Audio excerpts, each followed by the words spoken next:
청년의 때에 너의 창조주를 기억하라. 곤고한 날이 이르기 전에, 나는 아무나기 없다고 할 해들이 가까워 오기 전에. 젊었을 때는 몰랐습니다. 이 말씀의 의미를 진정으로 깨닫는 것은 나이가 들어서입니다. 지금 여러분이 이 말씀을 듣고 계시다면 아직 늦지 않았습니다. 안녕하세요. 오늘도 은혜 말씀 가족 여러분. 오늘 하루도 정말 수고 많으셨습니다. 오랜 세월을 살아오시면서 많은 것들을 경험하셨죠. 젊었을 때의 기억들, 지나간 시간들을 돌아보면 그때 이것을 알았더라면 하는 아쉬움이 있으실 겁니다. 오늘은 전도서 12장 청년의 때에 너의 창조주를 기억하라는 말씀을 통해 인생의 가장 중요한 진리를 함께 나누려고 합니다. 이 말씀은 솔로몬이 모든 인생을 살아본 후에 내린 최종 결론입니다. 전도서 12장 1절을 함께 읽어보겠습니다. 청년의 때에 너의 창조주를 기억하라. 곤고한 날이 이르기 전에, 나는 아무나기 없다고 할 해들이 가까워 오기 전에. 청년의 때에 창조주를 기억하라고 했습니다. 여기서 청년의 때는 단순히 젊은 나이만을 의미하지 않습니다. 아직 건강하고 정신이 맑고 활동할 수 있을 때를 말해요. 나이로만 따지는 게 아니라 아직 기회가 있을 때를 의미합니다. 왜 청년의 때에 기억해야 할까요? 곤고한 날이 이르기 전이기 때문입니다. 곤고한 날은 힘들고 고통스러운 날들을 의미해요. 늙어서 몸도 마음도 쇠약해지고 아무것도 즐길 수 없게 되는 그런 날들 말입니다. 우리 중에 이미 그런 날들을 경험하고 계신 분들도 계실 겁니다. 젊었을 때는 당연하게 여겼던 것들, 밤새 일해도 괜찮았던 체력, 뛰어다닐 수 있었던 건강, 모든 것이 가능할 것 같았던 그 시절이 그립죠. 솔로몬은 나는 아무나기 없다고 할 해들이 가까워 오기 전에라고 했습니다. 나이가 들면 즐거움을 느낄 수 있는 능력도 줄어든다는 뜻입니다. 맛있는 음식을 먹어도 예전 같지 않고, 아름다운 풍경을 봐도 감동이 덜하며, 무엇을 해도 만족스럽지 않은 시기가 온다는 거예요. 2절부터 5절까지는 늙음에 대한 아름답지만 슬픈 비유들이 나옵니다. 함께 읽어보겠습니다. 해와 빛과 달과 별들이 어둡기 전에, 비 뒤에 구름이 다시 일어나기 전에 그리하라. 해와 빛과 달과 별들이 어둡다는 것은 무엇을 의미할까요? 이것은 우리의 시력이 약해지는 것을 말합니다. 나이가 들면 눈이 침침해져서 밝은 것들도 흐릿하게 보이죠. 세상이 어둡게 느껴집니다. 비 뒤에 구름이 다시 일어난다는 것은 계속되는 우울함을 의미해요. 젊을 때는 힘든 일이 있어도 금방 회복되었죠. 비가 그치면 맑은 하늘이 보였어요. 하지만 나이가 들면 한 가지 문제가 해결되면 또 다른 문제가 생기고 계속해서 어려움이 이어집니다. 3절입니다. 그런 날에는 집을 지키는 자들이 떨 것이며 힘 있는 자들이 구부러질 것이며 맷돌질하는 자들이 적음으로 그칠 것이며 창들로 내다보는 자가 어두워질 것이며. 이 구절은 우리 몸이 늙어가는 과정을 비유적으로 표현하고 있어요. 집을 지키는 자들이 떤다는 것은 손이 떨리는 것을 말합니다. 나이가 들면 손을 떨려서 밥을 먹을 때도 글씨를 쓸 때도 불편하죠. 힘 있는 자들이 구부러진다는 것은 다리가 약해지는 것입니다. 젊었을 때는 꼿꼿하게 서 있었는데 나이가 들면 허리가 굽고 다리에 힘이 없어서 구부정하게 걷게 됩니다.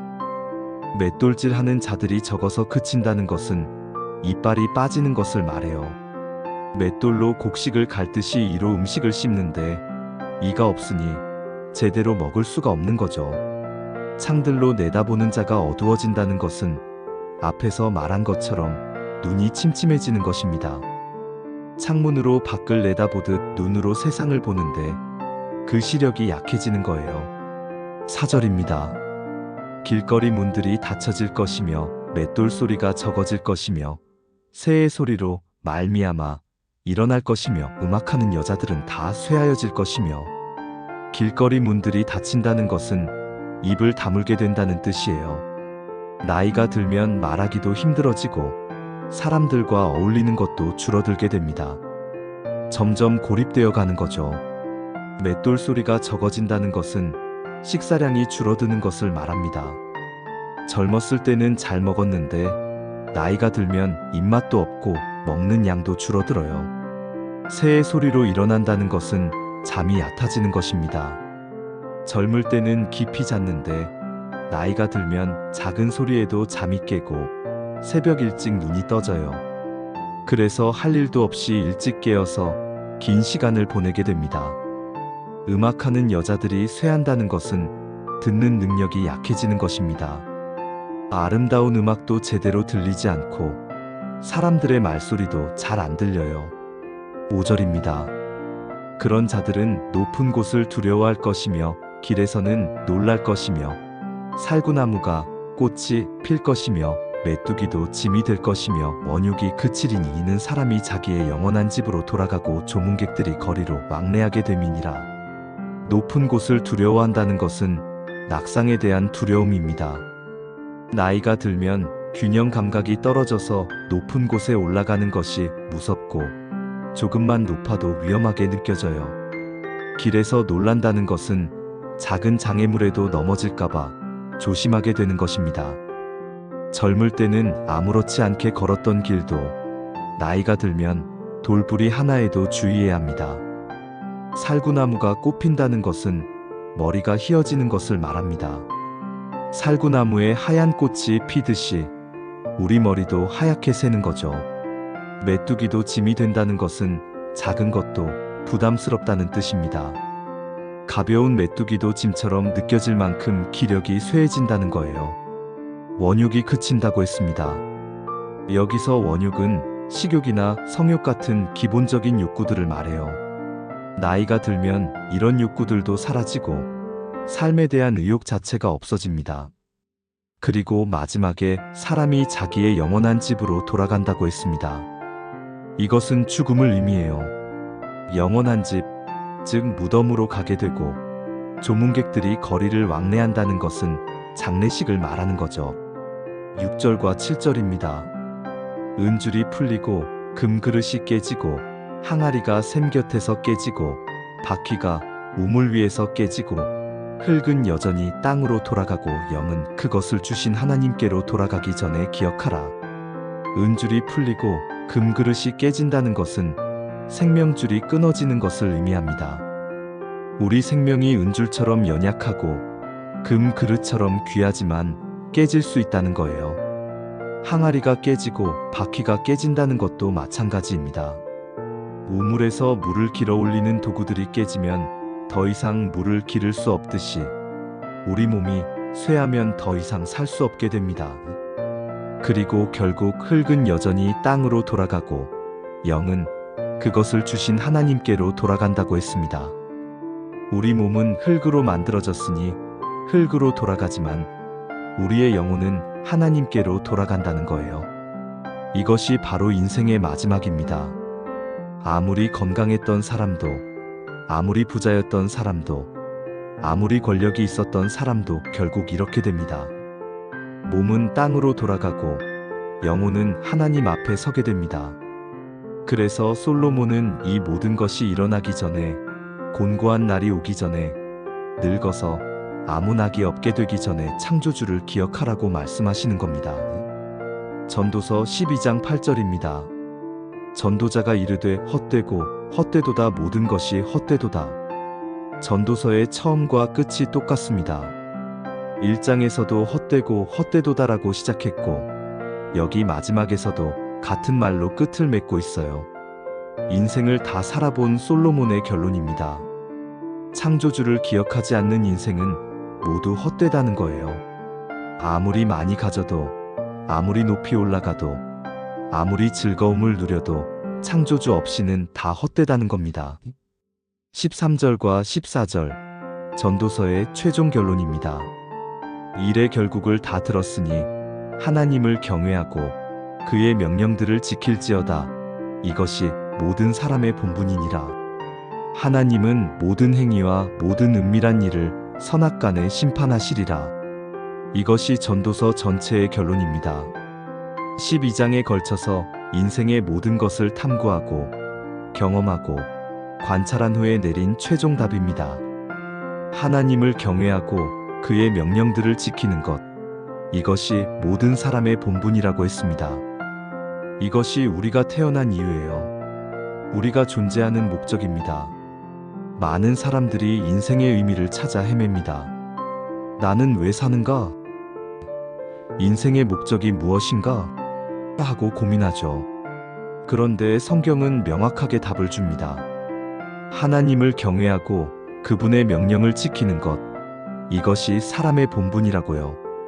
그리고 마지막 14절에서 경고하십니다. 하나님은 모든 행위와 모든 은밀한 일을 선악간에 심판하신다고요. 우리가 한 모든 일, 심지어 숨겨진 일까지도 하나님 앞에 다 드러나게 되고 그것에 대해 심판받게 된다는 겁니다. 이것은 위협이 아닙니다. 오히려 위로예요. 억울한 일을 당해도 아무도 알아주지 않을 때, 선한 일을 해도 인정받지 못할 때, 악한 사람이 잘되고 이로운 사람이 고통받을 때 우리는 생각합니다. 하나님은 이것을 아실까? 하나님은 다 아십니다. 모든 것을 보고 계시고 결국 공의로 심판하실 겁니다. 사랑하는 오늘도 은혜 말씀 가족 여러분, 오늘 전도서 12장을 통해 우리는 인생의 가장 중요한 진리를 깨달았습니다. 혹시 지금 이 말씀을 들으시면서 나는 이미 늙었는데 너무 늦은 것 아닌가 하고 생각하시는 분이 계신가요? 아닙니다. 늦지 않았습니다. 물론 젊을 때 창조주를 기억하고 그분을 섬기며 살아왔다면 더 좋았을 것입니다. 하지만 지금이라도 늦지 않았어요. 아직 숨 쉬고 계시다면, 아직 이 말씀을 들을 수 있다면, 아직 회개하고 하나님께 돌아올 수 있다면 기회가 있습니다. 성경에 보면 포도원에서 일할 일꾼들을 부르는 비유가 나옵니다. 어떤 사람은 아침부터 일했고, 어떤 사람은 정오부터, 또 어떤 사람은 오후 3시부터 일했어요. 그런데 마지막에 저녁 무렵에 온 사람도 있었습니다. 주인은 모든 사람에게 똑같은 품삯을 주었어요. 아침부터 일한 사람들이 불평했지만 주인은 말했습니다. 내가 원하는 사람에게 내 것을 주는 것이 잘못이냐? 하나님의 은혜는 그렇습니다. 언제 시작했느냐가 중요한 게 아니라 하나님을 경외하고 돌아왔다는 것이 중요한 거예요. 여러분 중에 평생 교회를 다녔지만 형식적으로만 신앙생활을 하신 분들도 계실 겁니다. 이제라도 진심으로 하나님을 경외하십시오. 아직 늦지 않았습니다. 혹은 지금까지 하나님 없이 살아오셨던 분들도 계실 거예요. 이제라도 창조주를 기억하십시오. 그분께로 돌아오십시오. 문은 아직 열려 있습니다. 그리고 손주들이 있으신 분들, 자녀들이 있으신 분들께 부탁드립니다. 이 말씀을 그들에게 전해 주십시오. 청년의 때에 너의 창조주를 기억하라는 이 말씀을요. 우리는 이미 나이가 들었지만 우리 자녀들과 손주들은 아직 젊습니다. 그들에게 이 진리를 가르쳐 주십시오. 곤고한 날이 오기 전에, 늙어서 후회하기 전에 하나님을 경외하고 섬기라고 말해주세요. 그것이 우리가 다음 세대에게 줄 수 있는 가장 큰 유산입니다.